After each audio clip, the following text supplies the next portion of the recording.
Hello mga kalakwatsara! Nandito po tayo ngayon sa Jazz Ribs and Steaks. Dito lang po sa Baliwag, Bulacan para tikman yung kanilang bestseller na solo ribs with rice and sausage. Kasi nag-ask ako nun kay ate kung anong pinaka-bestseller nila. So, tara guys, samahan nyo kami at tikman nga natin kung talagang bestseller nga.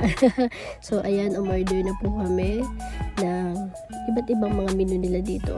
Guys, bukod doon, napakaganda po ng place nila, super linis, napakaaliwalas, at bukod doon, hindi po mainit, medyo maaliwalas po talaga yung feeling mo sa loob, tapos may pa-sound trip pa po sila. Then yung mga staff po nila, ang babait, wala akong masabi. Super bait po nila, lalo na si ating nag-a-assist po sa amin dyan. So, ito po yung mga ano nila, yung mga pwede mong panuorin kung ano yung gusto mong tignan, kung ano itsura ba ng menu na bibilin mo, yung ganon. So, iyan po yung Just Rib and Steaks. Yan po yung pinakapangalan. So, ayan po, nagdadatingan na po yung mga kakain. Kasi nung pumunta po kami dyan, kami lang po, dalawa lang po kaming kumakain. Tapos yun na dun po sa kabila. So, ayan, kumuha si babe ng soup. Only soup na po pala dito guys. Pero in fairness ha, ang sarap po ng soup nila. Medyo maasim-asim na lasang baka. Yung ganon, ang sarap po ng kanilang soup dito. Diba? Mapaparami ka talaga. So, ito po dumating na po yung order ko na solo ribs with rice and sausage. Ito po yung kanilang pinaka-best seller na sa ribs po. Kasi tinanong namin yun kay ate kung ano ba yung best seller nila dyan. So, yun yung tinikman namin. Tapos yung kay babe po, ito yung Porterhouse na tinatawag. Then, umorder po ako ng baked potato. Ayan, di ba ang sarap? So, ayan guys, titikman po natin kung papasaba sa ating panlasa yung kanilang solo ribs with rice and sausage.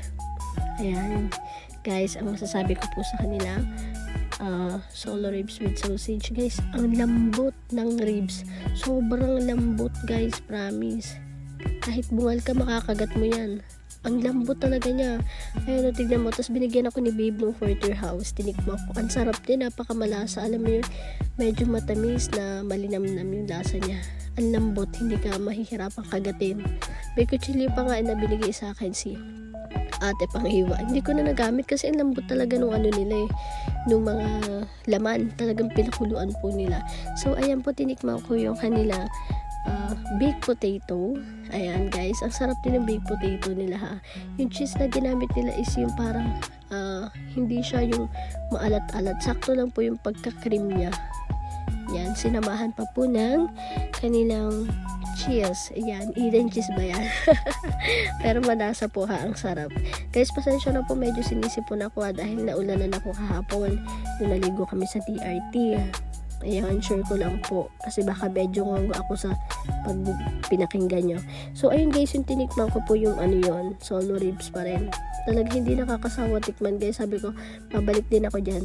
Lahat ng mga pasado sa panlasa ko, talagang babalik at babalikan ko yan.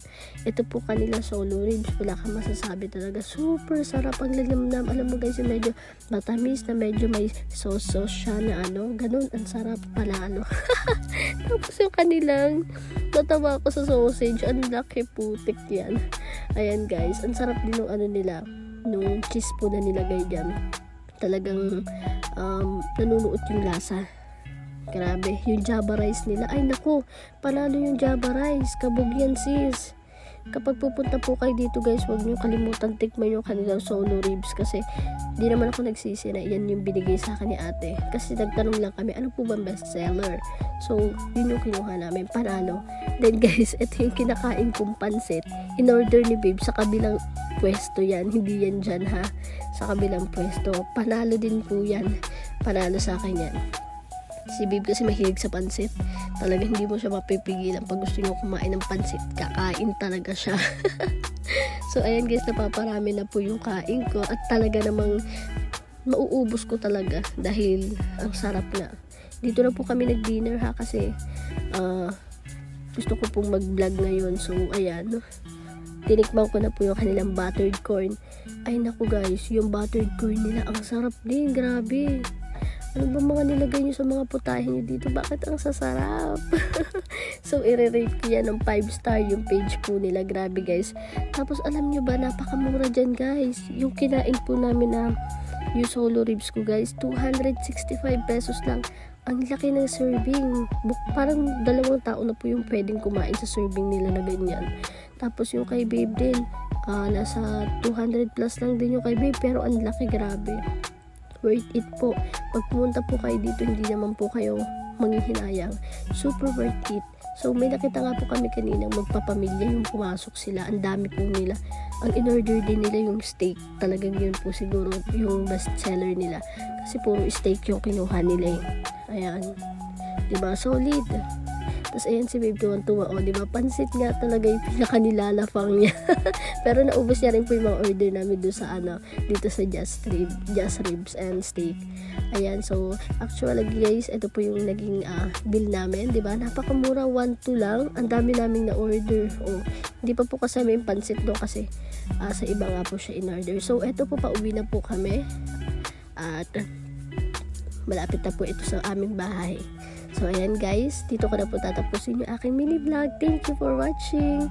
Bye-bye. Don't forget to like, follow, and share all my videos. Thank you so much. Mwah!